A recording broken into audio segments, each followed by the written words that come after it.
لله الحمد لله رب العالمين وأصلي وأسلم على رسول الله صلى الله عليه وسلم وبعد.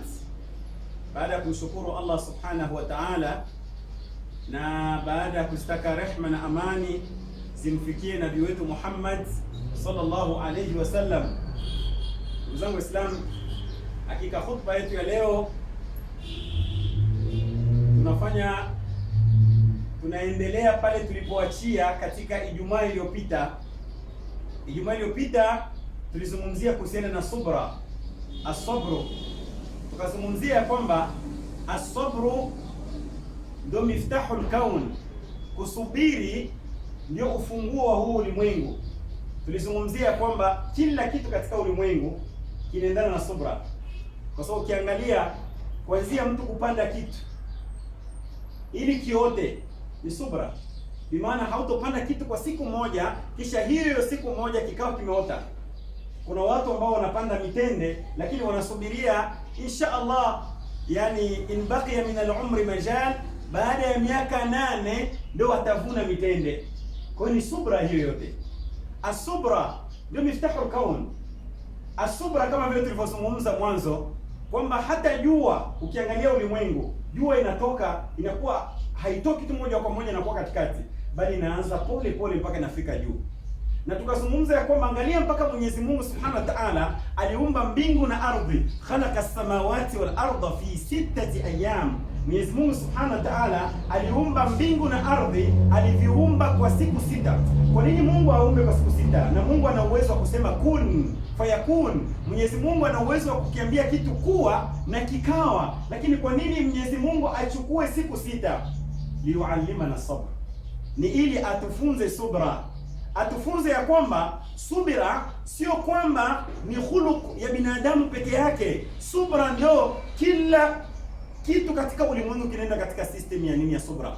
As-subra, yani ukitaka hata antanjah fi hayat, ukitaka wewe ufaulu katika maisha hii ambayo tunayoishi, katika hayataka al-amalia, katika maisha yako ya kikazi, toujours unahitajia hii tabia ya subra. Angalia mtu anasoma primary school miaka 6, secondary school miaka 6, university anachukua miaka nyingine kadhaa. Hii yote ni nini? Ili apate degree za kueneana, ili apate kazi nzuri, ili afanyikiwe katika maisha yake al-amalia. Kwa hiyo angalia subra fi kulli shay'in, yani mpaka hayatuka al-amalia, mpaka idha turidu an tutii Allah, ukitaka kumtii Mwenyezi Mungu Subhanahu wa Ta'ala lazima ukuwe na hii tabia ya subra. Kwa hiyo hii ndio mambo ambayo tulizungumza Ijumaa iliyopita, na leo natafuta niongezee aya moja tu. Taongezea aya moja kisha nitazungumzia mambo mawili ambayo yatakayotusaidia sisi tuwe na subra katika hayati yetu. Aya ambayo natafuta nizungumzie, ambayo inazungumzia faida ya subra. Mwenyezi Mungu Subhanahu wa Ta'ala anatuambia katika Qur'an, anasema kwamba innama yuwaffa as-sabiruna ajrahum bighairi hisab. Innama yuwaffa as-sabirun, Mwenyezi Mungu angalia fadhila ya subra. Mwenyezi Mungu Subhanahu wa Ta'ala atawalipa, atawakamilishia wale ambao walikuwa na subra katika hii dunia, atawakamilishia siku ya Kiyama ujira wao bighairi hisab, bila hisabu yoyote. Aya hii maulama wanaitafsiri katika njia, katika mipito ya kuachana. Aya hii Mungu kuwalipa watu ujira wao bila hisabu, maana yake nini? Maana moja ni kwamba wale ambao waliosubiri katika dunia hawatopitia hisabu siku ya Kiyama. Yaani itakuwa ni siku ya Kiyama tu naambiwa kwamba sabarta fi dunia, ulivumilia matatizo katika dunia. Kwa hiyo kwa kuwa ulivumilia matatizo katika dunia, uliridhia mipangilio yake Mwenyezi Mungu katika dunia, basi wewe huku leo hutopitia tena matatizo ya kisimamo. Yaani yule ambaye aliyesubiri hatosimamishwa 50,000 sana, miaka 50,000 hautosimamishwa, kwa sababu sabarta fi dunia, hautowekwa pia kwenye kiwanja cha hisab ili tena upitie ile matatizo. Inama yuwaffa sabiruna ajrahum bighairi hisab, bimaana wewe hiyo jua ambayo itakayoshushwa siku ya Kiyama ambayo wengine jasho itawatoka kutokana na ukali wa jua, jasho itawatoka itafika mpaka kwenye miguu, wengine kwenye kiuno, wengine mayuljimuhum iljama, wengine watazam, yani jua jasho itawaingia mpaka kwenye vinywa vyao, yani itafika mpaka kwenye hii niveau. Unaambiwa kwamba hiyo itakuwa ni kwa watu wengineo, lakini kwa wewe ambao ulikuwa na subra, Mwenyezi Mungu Subhanahu wa Ta'ala anasema kwamba innama yuwaffa sabiruna ajrahum, hakika Mwenyezi Mungu Subhanahu wa Ta'ala atawakamilishia wale ambao waliosubiri ujira wao bila hisabu. Bimaana wewe utafika tu siku ya kiyama unaambiwa udkhulul janna. Sabata fi dunya, hautawekwa upitie matatizo mara mbili. Ulisubiri katika dunia, kwa nini upitie tena siku ya kiyama upitie matatizo ya kuweza kusubiri? Kwa hiyo wewe utaingizwa moja kwa moja, ni kutoka kwenye kabri, hautopitia hisabu, moja kwa moja unapelekwa katika janna. Hii ni tafsiri moja, inama yuwaffa sabirun ajrahum bighairi hisab.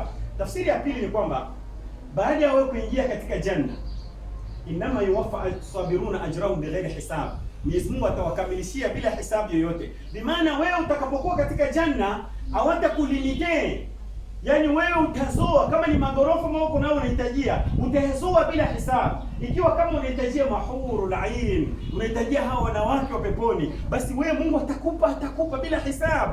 Ikiwa kama unahitajia miti ya maembe, yani utapewa miti ya maembe bighairi hisabu, yani chochote kile unachokitaka. Sabarta fi dunya inma yuwaffa sabiruna ajrahum, hakika tunawakamilishia wale ambao wenye kusubiri ujira wao watapewa bila hisabu. Inma yuwaffa sabiruna ajrahum bighairi hisab. Na tunajua malipo ya watu wengine itakuwa ni vipi. Ukiswali unaambiwa kwamba unapata yani 25, yani unapata yani thawabu 25 au 27. Na ukifanya amali za kuachana ujira wako unajulikana, lakini ujira wa wale ambao walisubiri, inma yuwaffa sabiruna ajrahum bighairi hisab, utakuwa unazolewa tu unaambiwa beba, unazolewa tu unaambiwa beba. Hii ilikuwa ni aya moja ambayo nimependelea tuizungumzie ili tuone ukubwa wa nini wa subra. Sasa ni mambo gani ambayo yatakayotusaidia sisi kuwa na subra? Mambo mawili kwa haraka haraka.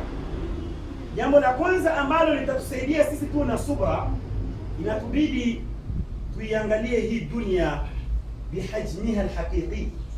Tuiangalie dunia kwa ukubwa wake vile, yani tuiangalie dunia kwa ukubwa wake wa kihakika. Yani tusiangalie dunia tukainenepesha, yani unaiangalia kama vile mtu unavyoiangalia kwenye microscope. No, uiangalie bihajmiha alhaqiqi, uiangalie dunia na utaamal na dunia kutokana na ukubwa real wa dunia. Yani usiipe dunia ukubwa ambao sio wake. Usiangalie dunia katika microscope ya auham, unainenepesha, unaifanya inakuwa ni kubwa, unaipa ukubwa ambao sio wake. Usiangalie dunia hivyo, bali uiangalie dunia kwamba innamal hayatu dunya, asema innama mata'ul hayat, hakika starehe za dunia ni mata'ul ghurur. Uiangalie dunia kwamba starehe zake ni mata'ul ghurur. Angalia, unaweza kuwa unasikia njaa, unaamua ustarehe kidogo ule, kisha baada ya kula mara unasikia tena tumbo inakuuma. Umestarehe mfupi, kisha inakuumiza na tumbo juu. Naamua nitoke outing na familia. Unatoka ili ukastarehe, starehe yenyewe itakuwa ya muda mfupi, mara unarudi kichwa kinakuuma, inabidi upumzike tena. Kwa ndio reality ya maisha dunia. Hayati dunia, inma hayatu dunya mata'ul ghurur. Hayati dunia ndio reality yake. Kwa ukiangalia dunia katika hajmuha alhaqiqi, basi ni jambo ambalo litakusaidia wewe kuwa na subra. Na ndio maana Mwenyezi Mungu Subhanahu wa Ta'ala anatuambia katika Qur'an, anatuambia sema katika suratul Kahf, anasema kwamba dunia hii ni hayat mathalul hayati dunya kama in anzalnahu minas samaa fakhtalata bihi nabatul ardh. Kuna aya nyingine katika suratul Kahf ambayo Allah Subhanahu wa Ta'ala anatuambia kwamba almalu walbanun zinatul hayati dunya, mali na watoto ni zina tu, ni mapambo, ni vitu vya muda mfupi na vinapita. Walbaqiyatu salihat, lakini vitakavyobaki ni yale matendo mazuri ambayo mtu anayafanya. Walbaqiyatu salihat khairun inda rabbika thawaba, yale ndio bora kwa Mwenyezi Mungu kithawab. Wa khairun amala, yale matendo mazuri ndio mambo bora ambayo mtu unaweza kawekea hao. Tasbihati ambazo unazifanya, dhikri ambayo unaifanya, Qur'ani ambayo unaisoma, ndio khairun amala. ndio vitu ambavyo you can make hope that insha Allah, kwa sababu ni vitu ambavyo havina mwisho, ndio vitaendelea thawabu yake mpaka eternity. Kwa hiyo ukitaka jambo la kukusaidia wewe katika maisha ya dunia, uione dunia bihajmiha alhaqiqi, uione dunia katika ukubwa wake. Hii ni pointi ya kwanza.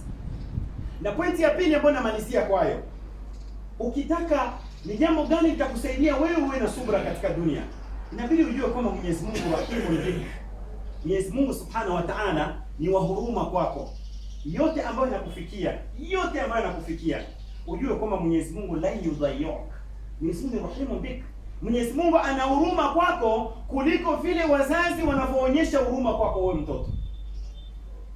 Mwenyezi Mungu ni rahim, ni wa huruma kuliko vile wazazi wanavyoonyesha huruma kwa watoto wao.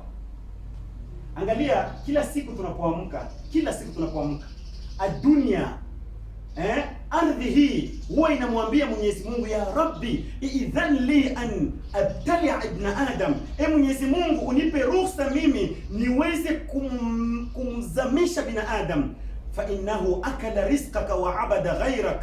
Binadamu anakula riziki yako kisha anaabudu vitu vingine zaidi yako Allah Subhanahu wa Ta'ala. Nipe ruhusa mimi ardhi nimzamishe. Milima huwa inamwambia Mwenyezi Mungu ya kwamba, ya Rabbi utupe ruhusa tuweze tumsage huyu binadamu, fa innahu akala rizqaka wa abada ghayraka, kwa sababu binadamu huyu hana shukurani, anatumia riziki yako ya Rabbi, kisha baada ya kutumia riziki yako anaabudu vitu vingine zaidi yako ya Allah Subhanahu wa Ta'ala. Utupe ruhusa sisi milima tumsage. Bahari pia huwa inamwambia Mwenyezi Mungu, ya Rabbi idhan li an aghrika ibn Adam, Mwenyezi Mungu unipe ruhusa nimzamishe huyu binadamu, fa innahu akala rizqaka wa abada ghayrak, anakula riziki yako kisha anaabudu vitu vingine zaidi yako ya Allah Subhanahu wa Ta'ala. Kisha angalia majibu yake Allah Subhanahu wa Ta'ala, as-sabur, yani katika majina ya Mwenyezi Mungu anaitwa as-sabur. Angalia majibu ambayo Allah Subhanahu wa Ta'ala, pamoja kwamba tuna muasi, pamoja kwamba tunamkosea, lakini angalia as-sabur vile huwa anajibu. Anaijibu ardhi, anaijibu ndani milima, anaijibu bahari, anaijibu, anasema kwamba da'uhum, waache viumbe wangu, da'uhum, muache viumbe wangu, law khalaqtumuhum la rahimtumuhum, laiti ingelikuwa ni nyinyi ndio mliniumba viumbe wangu, basi mngefikiria huruma. Allah. Wallahi ni jambo ambalo inabidi kusaidia katika subra. Kwa matatizo yote ambayo unaipitia kwa sasa, shida ambayo unaipitia kikazi kwa sasa, jipe hope. Ishi na hizi afkari, ishi na hizi ideas, hizi afkari ambazo tunaisema, ishi nazo kwa Mwenyezi Mungu ni rahimu bi. Pamoja kama shida iko kiasi gani, lakini Mungu hatoniacha. Madamu nafanya subra, madamu kichwa changu nakiweka chini, istainu bisabri wa salah, basi Mwenyezi Mungu Subhanahu wa Ta'ala hatoniacha. Kwa ndugu zangu Waislamu, hii ilikuwa ni jambo ambalo nimependelea kwa siku hii ya leo tuweze kukumbushana. Inshallah mawaidha kuhusiana na subra ni mrefu sana. Kwa hiyo kwa leo inshallah tasimama kwa pale. Aqulu qawli hadha wa astaghfirullah al-azim li wa lakum. Wassalamu alaykum wa rahmatullahi wa barakatuh.